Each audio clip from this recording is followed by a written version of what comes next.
omukulu Eddie wasibye otya ssebo bana ndi bulungi mutya je tuli obulamu buli butya obulamu bulungi God is good amina tutandike ku nsonga ezimu kuzitambulira ku industry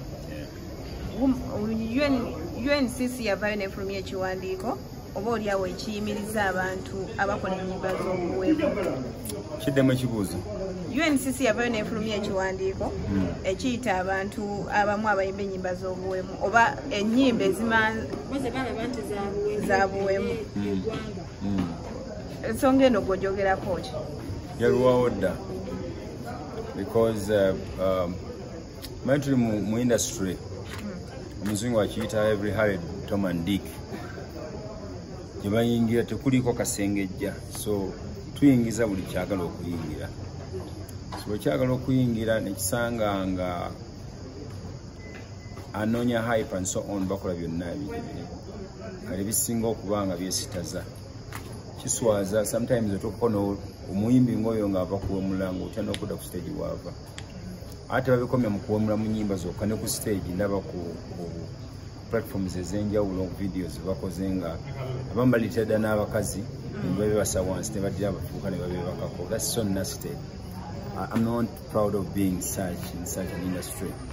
Era UCC bwebanga bebafuna sente z'omuwa omusolo okubanga bakwasaganya ku ebyo bandi balwawo dda okuba nze nalowooza ko n'okuba UCC mu kkooti ku lwekyo kuba kati omuyimbize tankwatako nze kikwatako because of my integrity kikintu ekifaanako bitya nebaza Katikkiro ssebo gye bakoze nti tuleme kubanga ate tetuba wayogera tuli mu area omanyi tosobola kusanyusa buli omu otherwise oyinza okuba nga oli mu taxi nga omuntu awumya engatto muyinza okutuuka mu bende nga munamulwadde olubuto you better tell that person nti jjamu ebigere naaze ku mugga wano tudde mu taxi tutambule nga tulaba fena tuli balamu but otherwise industry yaffe badde tansi okufuuka ekivumo ffe twatandikira okuyimba bazadde baffe bali batuganye n'okuyimba nga balaba omuyimbi ayinza okuba nga omwana we watandika okuyimba ayinza okuba okubyokusoma ayinza okutunulibwa nga second class citizen nekigenda nga kikyuka abasajja abakulukulu babaddewo basebata n'abala tumention but ffe ne baba nga tebawesa okuyimba ekitiibwa osobola okuyimba n'obuzimbamu ennyumba n'owasa omukazi n'omwana we wennyini n'aba nga ali proud for you to be a father but I don't think the kids of those people abawemula bali proud ndowooza n'abaana basekererwa ku ssomero era ndowooza nti omuyimbi yenna awemula bw'anaamala okumala emyaka nga 5-20 omwana we najja ng'ayimba oluyimba lwe yayimba ajjamu kuba empini so ndi ku saidi ewakanya ennyimba z'obuwemu Lili Pazo yavuddeyo n'agamba nti bo mwe bajja ssente mwe abatayimba za buwemu temufuna ssente that is a responsibility ebintu byosobola okugyamu ssente bingi bw'okkirira no ku street waba abeetunda gwosobola gwambuuza gwosobola okugenda ne weetunda okuba mububa ssente no n'ababbi bafunamu ssente mu bubbi gwe mulimu omuntu gwe yandikoze nti naagende abenga no ffe tugamba kuyimba okwensa bw'obanga ofunamu ssente then bw'oba tosobola kuyimba bitegereka n'ofunamu ssente then toyi muyimbi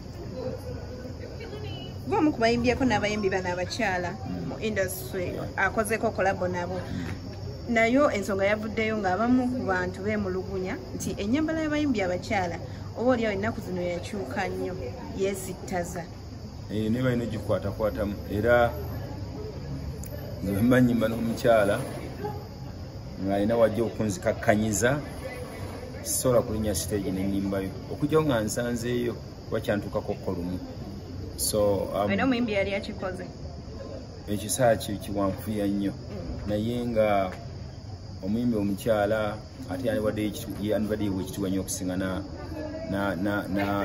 n'abayimbi abalenzi oba male nti ennyambala yesi bagikwatemu concentrating katonda bwakuwa eddoboozi abakwadde ekisinga byonna tolina kwefungula. You can dress what they call sexy, but sexy in a decent way. You can dress, of course, government and so on. Nayenga, you are in a way attractive, but not disgusting.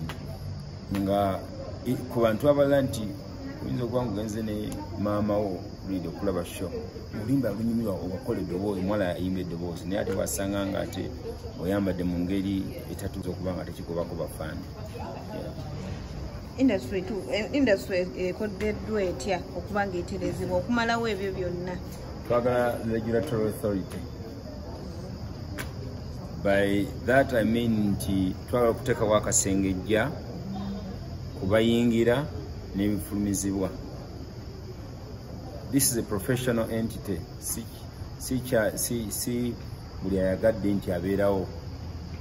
So kiweebwa ekitiibwa, kiba kiweebwa ekitiibwa, then tujja kuba tunyumirwa under whatever circumstances buli kyetukola. So twagala abaregulatinga oba nga ffe twekozeemu ebibiina oba gavumenti oba to mention but a few, naye nga twagala okuba nga turegulatinga nakibiki ebifuluma kuba bwekiswaza tekiswaza omukiswaza ffe ffenna.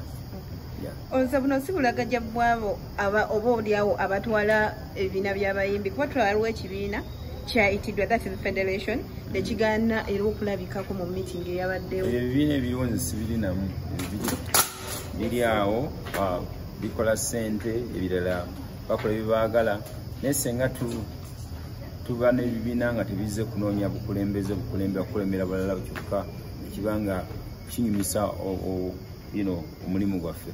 Ate nekirala nti omuyimbi wakulemera obuyimbi mubaamu kibayita ezalawo nti oyaga nti ani aŋŋambako oba oyo yaggwako oba oyo upcoming whatever. So I think twandibali tulinayo abantuntu abalala ate nga bali ba senior citizen kabe kasinga nga baalimuko mu kuyimba bakwatagane ne bodies kuba ezeetagisa kuba ethics and integrity ministry number means abamusasula akolaki nibadde olina ddala ekigambo kyennyini ekyomuwuliri nakikuba nemukikuba ne ku TV nga namwe muyina abaana kugamba n'obanga oli awaka nga ne TV eri national ogitya nti sawa yonna yonna ebyobwomu bigenda kujja nemuva nekwekyo nemulaga ne shows eziringa ez'ekimansolo naye nga muyimbi yayimba nemuziraga nemuzi broadcastinga. We don't only look for numbers. No, we don't only look for numbers. But tunoonya ekintu nga osobola kifunamu nga te oweebwa n'ekitiibwa nga n'ensi eyo giwa ekitiibwa. And by the way, I'm so confused about our language because bagamba a language and the culture are inseparable. Tulina bw'oyawula lulimi na culture. So omuntu wava gy'ava najja n'awemulira mu lulimi olwo n'abennono abakwasaganya olulimi olwo nabo kibakwatako nnyo kubanga olulimi olusinga okujolongebwa lwe Luganda. Baana balenzi bajja buli kigambo ekiwemula mu Luganda ne bakikuba ku muyimba. We cannot just keep on looking on. Webanga waliwo authorities eziriwo nga ya Buganda webanga ina kibwisolo kikwataganya mu kivumirire UCC bweba neevuddeyo n'abayimbi abalala temusirika busirisi kubanga abayimbi aganya okwegula. They want to prison one okubanga bali bonna basiimibwa and so on. Bw'onenya omuntu bagamba akutwala ekiro omusimba bukedde nyinza okubanga nkunenya gwe omuyimbi yawemudde naye bw'onaakeera enkya oba oli muyimbi gy'okuyimba ebitawemula oba nga tosobola okubanga olina kyogatta ku society. Let us look for what is called edutainment. There is no edutainment mu kuwemula. No way. Tweyanza. Amina. Sabe ogisitopingirako.